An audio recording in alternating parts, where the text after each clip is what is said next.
சினிமாவில இயக்குனர்களா இருந்தவங்க நடிகர்களா மாறி படங்கள்லயும் நடிச்சிட்டு வராங்க. இப்ப கூட ரீசெண்டா டிராகன் படத்துல 3 இயக்குனர்கள் இணைஞ்சு நடிச்சிருந்தாங்க.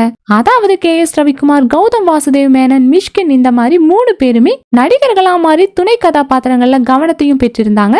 ஆனா இதுக்கு முன்னாடியே இயக்குனர்களா இருந்தவங்க கும்பலா நடிகர்களா நடிச்ச படம் ஒண்ணு இருக்கு. இந்த படத்துல பாத்தீங்கன்னா 10 இயக்குனர்கள் ஒன்றா இணைஞ்சு நடிச்சிருக்காங்க.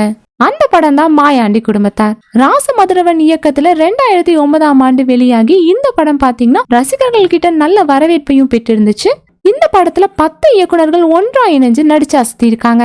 அவங்க யார் யார் அப்படின்னு பார்த்தோம்னா, அமைதிப்படை இந்த மாதிரி பல படங்களை இயக்குன மணிவண்ணன், அன்னை வயல் படத்தை இயக்குன பொன்வண்ணன், பாஞ்சாலங்குறிச்சி தம்பி படங்களை இயக்குன சீமான், புதிகீதை படத்தை இயக்குன ஜெகநாத், திமிரு காலை படங்களை இயக்குன தருண் கோபி, அறுவடை நாள் இரும்பு பூக்கள் படத்தை இயக்குன GM குமார், ஆசை ஆசையாய் மிளகா படங்களை இயக்குன ரவிமரியா, குஸ்தி வம்பு சண்டை படங்களை இயக்குன ராஜ் கபூர், மாயாவி ரெட் படங்களை இயக்குன சிங்கம் புலி, ஒரு கல்லூரியின் கதை திருமாணிக்கம் படங்களோட இயக்குனர் நந்தா பெரியசாமி இந்த மாதிரி 10 இயக்குனர்கள் ஒன்றா இணைஞ்சு நடிகர்களா நடிச்சிருக்காங்க. சோ இந்த மாயாண்டி குடும்பத்தார் படமும் பாத்தீங்கன்னா பல பேரோட ஃபேவரட் படமாவும் இருக்கு.